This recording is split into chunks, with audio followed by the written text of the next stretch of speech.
I think you've got to be a good person as well. I think, football's emotions and, different things happen. It's not just all the good things that you see on the TV. People have feelings and you get to know people, you build relationships and you know how much they want it as much as you. There's been many occasions where I've done stuff that's nothing really to do with football or on the pitch that have made me feel just as proud as going up and lifting a trophy. Like, for example, when tournaments with England haven't gone well and you know that the whole group are about to be battered from pillar to post and you've had to step forward and do a press conference and take a lot of the responsibility and the blame. And there's a lot of things that come with leadership, and it's not just the walking up to lift trophies and getting the credit and getting a 9 out of 10. And were they conscious decisions though, or when in that John Arne Riise moment, did you actually consciously think, right, he's going to be really upset with that, I'm going to go speak to him? Was it all? I want to be there. I want to be there for him. I want to show him that I'm not just on his back when he puts it in the top corner from 40 yards. I'm there for him when he's at his lowest moments as well. And I think that's when you get respected as a leader, when you are there for your teammates in the good and the bad times and the indifferent times. And I think as a manager, I want to be there for me players. Players are human beings. They've got kids, they've got families, they've got emotions, they're going through different things. No one can control what's in the future. I think a big thing for me at Rangers, certainly in the first few months, was to show these that, I've been Steven Gerrard, I've had a good career, but this is the start of a new journey as a manager, and it's not just about demanding the best out of them in terms of a ball at the feet. It's to be there for them as well, for everything. Give them support when they need it, maybe when they're not having a good time. And I think what's your advice to people who find it difficult to put themselves at the front and take pressure for everyone else around them? Well, I think you get to know the individuals. All individuals are different. They have different levels of talent. They bring different strengths. They're different characters. They're different people, different humans. I think over time you have to get used to them and you have to try and get the best out of that individual, but you have to realise that one individual is completely different to the other. Some people manage themselves. I'll give you an example. Stephen Davis. He comes into work, his standards are the same every day. His diet, his body weight, his attitude, his energy. He manages himself. I have to give him very little. Very little. Then the other scale, we've got younger players who are new, they're brand new, they're still finding themselves, they're still shaping themselves as a player, as a human, blah, blah. He needs more of my time, he needs more 1v1 chats, he needs more guidance, more help, more support. It's getting to know what does that individual need and trying to, support them in the best way you can. Can I ask you then about some of the examples you talk about, some of these younger people, and just switch it a little bit? Given the sort of rich career and the experiences you've had, what do you teach your children from that? What's the most important lessons that you take from that career and pass on to your kids? Basically, what the one-liners that I got when I was at their age. I've got obviously 3 girls and a little boy at the moment who's only 3, but with the girls, it's very much be honest and be respectful. 2 very important things for me, but you normally get out of life what you put in. So whatever you decide to be, there's no pressure on my kids. They don't have to be footballers, they don't have to love football.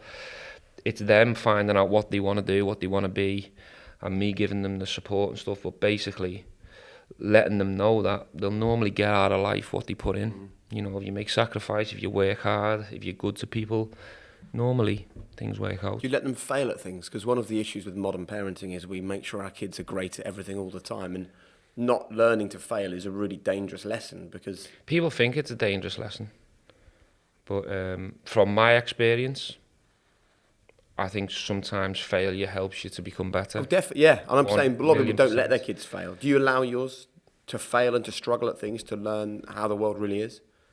It's not an easy one as a parent. I don't want them to fail. Yeah. But depending on what the failure was and blah, blah, blah, and how they felt about it, I think it'd depend on how I reacted to it. But if I had a chat to them about it, sometimes getting stuff wrong and making mistakes and failing at something could help you in the big picture and in the long run. What's your approach to failure? Analyse, reflect, work out how and why, and go again to make it better. But it's okay though, isn't it? I mean, failure is okay because that's where you find your... Not at the time, it's not. It's been horrible, let me tell you. It's horrible, but it's happened. It's about dealing with it. Yeah. Analysing, reflecting and finding the answers and deciding whether you want to go and do it again. But I'm up for a challenge. I'm not scared of failure, even though I know that it stays with me for a long time. I'm someone who is driven and wants to challenge myself again. I wonder, you know, whether that moment against Chelsea, if that hadn't happened and you'd won the Premier League that season, I wonder whether you would be a manager now. So do I. I don't think you would necessarily. That's your opinion. But what do you think? Because you would have won everything. It's a good debate. Everything. But I think missing that buzz of winning and competing and that routine, that daily routine of wanting to win, and you know, I'm not sure I could have went from the age of 36, 37 for the rest of my life without some kind of drive to compete and win. So can I ask you then, like, given how that moment from 2014 still lives with you that you've referenced, how did you feel watching Liverpool win it this year? Was there a part of you that was envious, jealous? No, not one bit. Honestly? Not one bit. So how did you process it then? I felt like part of me healed more than any of them feelings.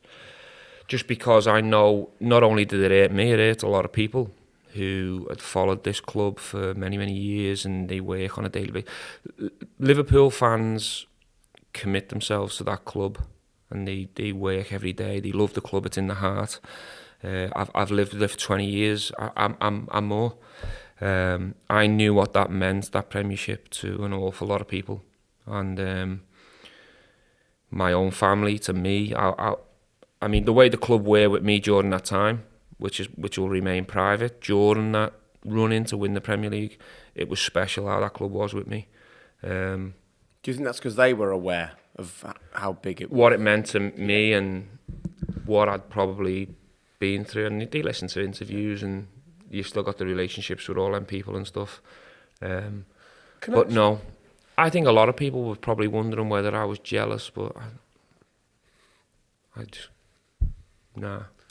So can I ask you a question about that game specifically? Because I want to almost tackle a bit of a myth, and I don't know if it's true or not, that there was a story that one of the techniques that Brendan Rodgers was using at the time was reading out letters from loved ones before a game to let you know how important it was. And before that game, it was letters from your family. And whether that tipped you over the edge emotionally that day, that it was almost, you were trying too hard, you were too eager. Are you talking about the City game or the actual Chelsea game?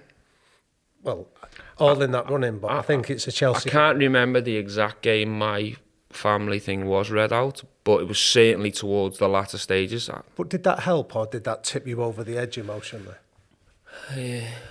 I used to like it. I like that technique because I think he really pulled on your heartstrings before games, and he'd done it probably for the majority of them games that season. Yeah. He picked a different player. And clever, I think. It was very clever, and I liked the way he done it in secret to people that...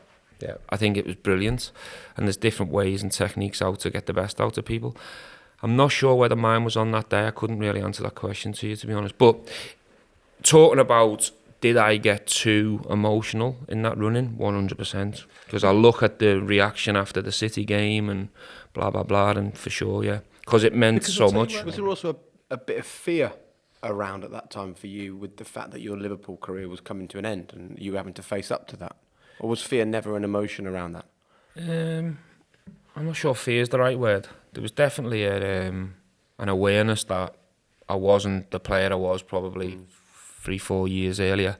Obviously I'd changed position and I was adapting as a midfielder, if you like, and becoming a little bit more reserved and a deep lying midfielder, whatever. People have different terms for it, quarterback, playmaker, whatever. I knew I wasn't the maraud and full of energy, jump round and go and press and get in people's face. I knew I weren't that type of player, and I was aware of my age and stuff, but I still believed I could have contributed in a strong way to that team and that club. And I think if them situations, Madrid away, Man United at home, I think if things were different or went different for me, I believe I would have stayed for another year.